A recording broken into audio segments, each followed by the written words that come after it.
Hello दोस्तों, कैसे हैं आप लोग। आशा करती हूँ आप सब अपने जीवन में खुश हों। तो आज हम आए एक नई कहानी के साथ। कहानी का नाम है गणेश जी क्यों बने नौकर। तो बने रहिए इस वीडियो में अंत तक हमारे साथ। इस कहानी को गणेश जी के व्रत के बाद एवं अन्य किसी व्रत के बाद पढ़ना शुभ माना जाता है। इसको अंत तक ज़रूर पढ़ें। जय श्री गणेश। यह बहुत समय पहले की बात है। एक दिन गणेश जी धरती का सैर कर रहे थे। सैर करते करते वह एक अनाज के खेत में पहुंच गए और भूख लगने के कारण उन्होंने उस खेत में से 12 अनाज के दाने तोड़कर खा लिए। वह खेत सेठ धनीराम जी का था। कुछ समय बाद विनायक जी को अपने किए पर पछतावा होने लगा, क्योंकि उन्होंने सेठ जी को बिना पूछे ही उनके खेत से अनाज चुरा लिया था। फिर गणेश जी ने सोचा अपने बुरे किए कर्म का प्रायश्चित तो करना ही पड़ेगा। इसलिए उन्होंने सेठ जी के यहाँ 12 साल के लिए नौकरी करने की ठान ली। उसके बाद अगली ही सुबह विनायक जी 13 से 14 साल के एक लड़के का रूप लेकर नौकरी मांगने के लिए धनीराम सेठ जी के घर पर पहुँचे और उन्होंने सेठ जी को अपना नाम गणेशा बताया। विनायक भगवान की बुद्धिमानी की परीक्षा लेने के बाद सेठ जी ने खुशी खुशी नौकरी भी दे दी। अब गणेश भगवान एक सामान्य मनुष्य के रूप में सेठ जी के ही घर पर रहने लगे। एक दिन सेठ जी की पत्नी शाम के समय घर का काम खत्म करने के बाद राख से हाथ धोने जा रही थी। वह देख गणेश जी ने सेठानी जी के हाथ पकड़कर जबरदस्ती मिट्टी से धुलवा दिए। गणेश की इस हरकत से सेठानी आग बबूला हो गई और उन्होंने सेठ जी के कमरे में जाकर गणेशा की शिकायत कर दी। सेठानी से सब कुछ सुनने के बाद सेठ धनीराम ने गणेशा को बुलाया और इस हरकत का कारण पूछा।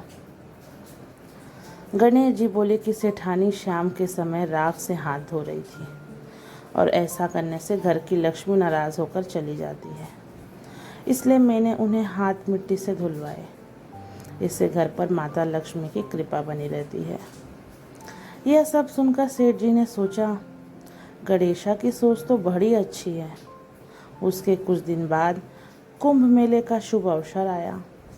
सेठ जी ने गणेशा को बुलाया और कहा, सेठानी जी को कुंभ मेले में स्नान करा लाओ। अब सेठानी और गणेशा स्नान के लिए मेले में पहुँचे। वहाँ पहुँचने के बाद सेठानी नदी किनारे बैठकर नहाने लगी। उन्हें ऐसा करता देख गणेश दौड़कर आए और सेठानी जी के दोनों हाथ पकड़कर उन्हें नदी के अंदर लेकर गए। उनसे पानी में डुबकी लगवाई और फिर किनारे पर ले आए। अब गणेशा की इस हरकत से तो सेठानी का गुस्सा 7वें आसमान तक पहुँच गया। सेठानी जी घर आते आते पूरे रास्ते गणेश को ताने पर ताने मार रही थी, लेकिन गणेश भगवान सब कुछ शांति से सुन रहे थे। घर आते ही सेठानी जी ने सेठ जी के पास फिर से गणेशा की शिकायत कर दी। सेठ जी ने ही तुरंत गणेशा को बुलाया और पूछा, तुमने ऐसा क्यों किया। गणेश जी बोले, सेठ जी, सेठानी जी नदी के किनारे बैठकर गंदे से पानी से नहा रही थी, तो मैंने उन्हें नदी में ले जाकर साफ पानी में डुबकी लगवा दी। ऐसा करने से उन्हें अगले जन्म में बहुत बड़ा राजपाट और वैभव मिलेगा।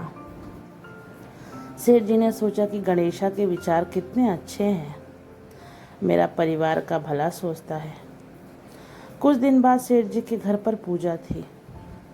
पंडित जी आने के बाद सेठ जी ने गणेश जी को कहा और सेठानी जी को बुलाकर लाओ। सेठ जी की आज्ञा अनुसार गणेश जी सेठानी को बुलाने के लिए गए। उस वक्त सेठानी काली चुनरी ओढ़कर कमरे से बाहर आ रही थी। वह देखते ही विनायक जी ने वह काली चुनरी उतार कर फाड़ दी और कहा कि पूजा के लिए लाल रंग की चुनरी ओढ़कर आई है। अब सेठानी बहुत ज़्यादा नाराज़ हो गई और गणेशा पर चिल्लाने लगी। वह आवाज़ सुनकर सेठ जी वहाँ पर भागते हुए आए और पूछा कि क्या हुआ। तब सेठानी बोली, गणेश ने मेरी चुनरी फाड़ दी, फिर सेठ जी ने भी गणेशा को बहुत डांटा। जवाब में गणेश जी ने कहा कि सेठ जी पूजा में कभी काला वस्त्र नहीं पहनते, इससे शुभ काम सफल नहीं होते, इसलिए मैंने ऐसा किया। सेठ जी ने सोचा कि गणेश है तो बहुत ही समझदार है। इस तरह लीला रचाते हुए उसी घर में गणेश जी के 12 साल बीत गए।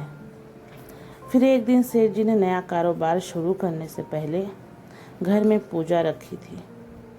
पूजा करते करते उनको याद आया कि पूजा की सामग्री में गणेश भगवान की मूर्ति तो है ही नहीं। तब उन्होंने अपने नौकर गणेशा को पूजा घर से भगवान विनायक जी की मूर्ति लाने के लिए कहा।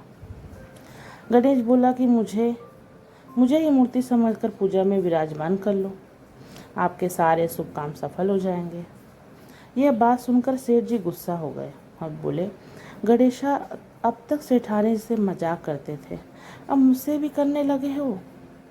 उत्तर में गणेश जी ने मुस्कुराते हुए कहा, नहीं सेठ जी, मैं मजाक नहीं कर रहा, मैं सत्य वचन कह रहा हूँ। इतना कहने के बाद नौकर गणेश ने अपना असली भगवान स्वरूप धारण कर लिया। साक्षात भगवान गणेश को सामने देखते ही सेठ और सेठानी उनके चरणों में लीन हो गए और उन्होंने अपनी पूजा संपन्न कर ली। उसके पश्चात गणेश जी देखते ही देखते अंतर्धान हो गए। बाद में सेठ और सेठानी को बहुत पछतावा होने लगा कि स्वयं भगवान हमारे घर नौकरी कर रहे थे और हमने उन्हें साथ कितना बुरा व्यवहार किया, उनसे बहुत सारा काम कराया। यह सोच कर दोनों दुखी होने लगे। फिर उसी रात सेठ और सेठानी को सपने में गणेश भगवान प्रकट हुए और उन्होंने समझाया कि मैंने 12 साल पहले तुम्हारे खेत से 12 अनाज के दाने बिना पूछे तोड़ कर लिए थे और उसी कर्म का दोष दूर करने के लिए मैं 12 साल में तुम्हारे घर नौकरी कर रहा था। अगले ही दिन से सेठ जी पर गणेश भगवान की माया हो गई। उनका व्यापार दिन दुगना और रात चौगुनी तरक्की करने लगा। धनीराम सेठ जी के जीवन की काया पलट गई। हे गणेश जी, जैसी माया आपने धनीराम सेठ जी पर की, वैसे ही माया इस कहानी को पढ़ने वाले और सुनने वाले हर एक व्यक्ति पर करना। कथा अधूरी हो तो इसे पूरी करना और हमसे कोई गलती ना हो, अगर हो गई हो तो क्षमा करना। जय गणेश, जय विधायक। बोलो माँ पार्वती मैया की जय। बोलो हर हर महादेव।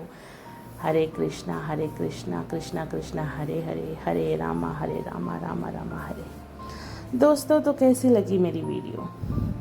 अगर मेरी वीडियो अच्छी लगी हो तो उसे एक लाइक ज़रूर कर दीजिए। मिलते हैं दूसरी वीडियो में। जय श्री गणेश।